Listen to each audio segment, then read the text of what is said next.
تازہ ترین اطلاعات کے مطابق اسٹیبلشمنٹ نے انتخابات کروانے کے لیے رضامندی ظاہر کی ہے، لیکن یہ رضامندی مشروط ہے۔ اس کے لیے کچھ شرائط رکھی گئی ہیں اور وہ شرائط عمران خان کو کمیونیکیٹ کر دی گئی ہیں، اور ابھی یہ بھی معلوم ہوا ہے کہ عمران خان نے ان شرائط کا جواب بھی دے دیا ہے۔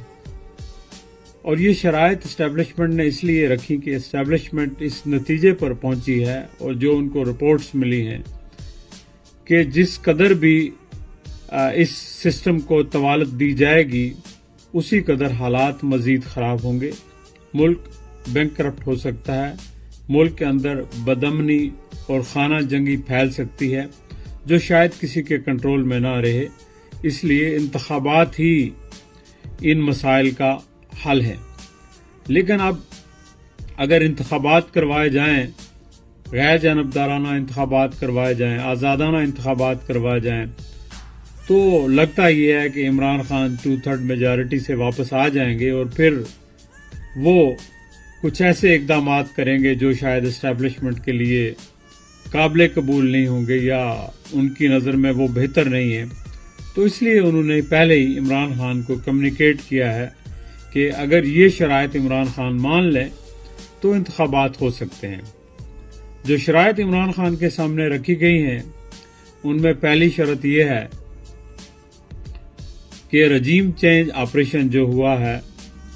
اس کے خلاف کوئی تحقیقات نہ کی جائے۔ دوسری شرط یہ ہے کہ ارشد شریف کے کیس کے اوپر تحقیقات مزید نہ کی جائے۔ تیسری شرط یہ ہے کہ میاں نواز شریف اور آصف زرداری کے خلاف جو کیسز بنائے گئے تھے اور ختم ہو گئے ہیں ان کو دوبارہ نہ شروع کیا جائے اور ان کے خلاف کسی قسم کی تحقیقات نہ کی جائے۔ اور چوتھی شرط یہ رکھی گئی ہے کہ عمران خان کے اوپر جو قاتلانہ حملہ ہوا ہے اس کے اوپر کوئی تحقیقات نہ کی جائے،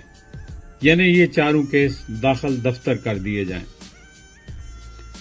اور اطلاعات کے مطابق عمران خان نے جو جواب دیا ہے انہوں نے کہا کہ جہاں تک میری ذات کا مسئلہ ہے کہ میرے اوپر جو حملہ ہوا ہے قاتلانہ، چونکہ وہ میرے اختیار میں ہے، میں اس کو بھول سکتا ہوں، میں اس کو بلا کے آگے چل سکتا ہوں۔ جن لوگوں نے میری جان لینے کی کوشش کی میں ملک کی خاطر ان کو بھی معاف کر سکتا ہوں، یہ تو میرے لیے ممکن ہے۔ اور جہاں تک ارشد شریف کا مسئلہ ہے تو ارشد شریف کی فیملی موجود ہے، اس کی والدہ موجود ہیں، اس کے بچے موجود ہیں، اس کی وائف موجود ہیں،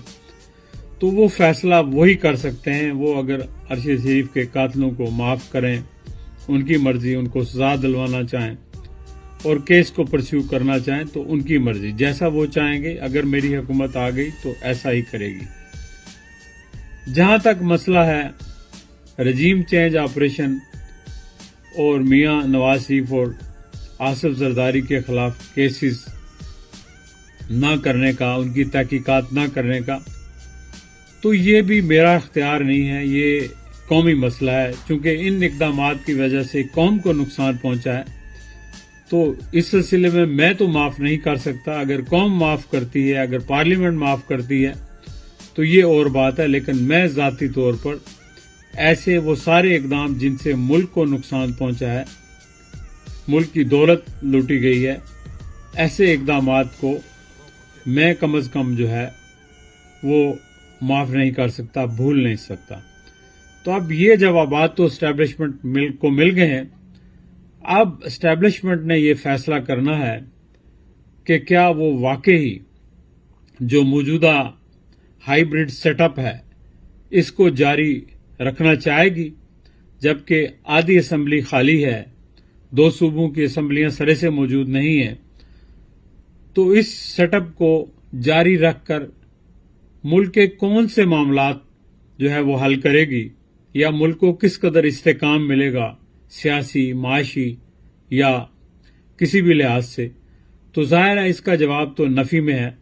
تو اسٹیبلشمنٹ کے لیے بھی یہ بہت مشکل ہو گیا ہے فیصلہ کرنا۔ میرے خیال میں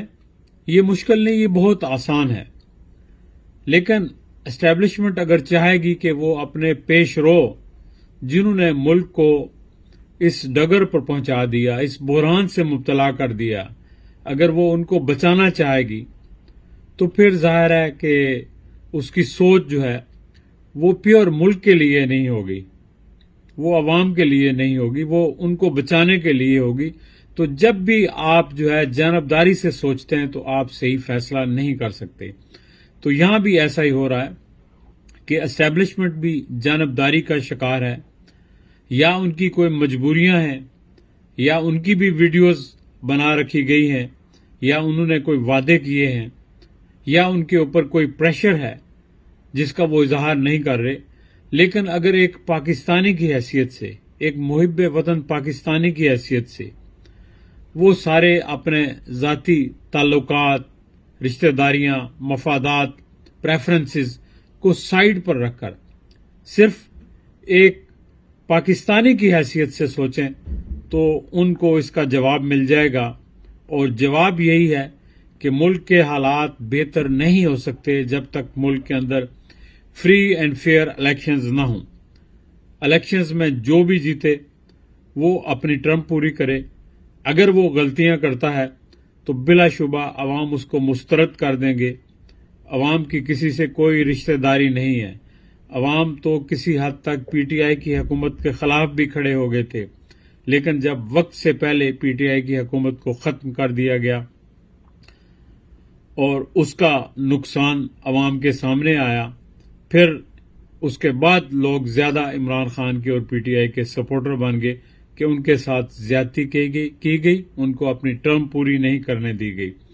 تو لہٰذا یہ جو جوڑ توڑ ہے، پولیٹیکل انجینئرنگ ہے، یہ سارے کام اسٹیبلشمنٹ کو فی الفور چھوڑ دینے چاہیے اور ان کو اپنے سیکیورٹی سے متعلق معاملات پر فوکس کرنا چاہیے۔ اور جو ملک میں آگ لگا کر گئے ہیں باجوہ صاحب، وقت سے پہلے ایک حکومت کو ختم کر کے اور ایک دوسری حکومت کو مسلط کر کے، جن کو وہ کہتے تھے کہ یہ چور ہیں اور ڈاکو ہیں، اور ان کے خلاف کیسز بنائے، ان کو نااہل کروایا، ان کو ملک سے باہر بھیجا، جیلوں میں بند کیا، آج پھر ان کو ملک کی کشتی کا نگہبان بنا دیا۔ تو یہ جو باجوہ صاحب کی کنفیوزڈ شخصیت تھی، یہ ان کی جو منافقانہ پالیسیاں تھیں، چال جس کو کہتے ہیں چال بازانہ پالیسیاں تھیں، ان کا نتیجہ ہے کہ ملک یہاں پہنچا ہے۔ تو آپ اپنے پیشرو کو بچانے کی کوشش نہ کریں، آپ صرف ملک اور قوم کے لیے سوچیں اور ملک کو انتخابات کی طرف لے جائیں، کیونکہ اس کے علاوہ اور کوئی حل نہیں ہے۔ آپ کوئی بھی غیر آئینی اقدام کریں گے، اس کا رد عمل مزید ہوگا اور ملک کو مزید نقصان پہنچے گا۔ چلیں دوستو، اپنا خیال رکھیے گا، پھر انشاءاللہ آپ سے کسی اور وقت کسی اور موضوع کے حوالے سے بات ہوگی۔ بہت شکریہ، خدا حافظ۔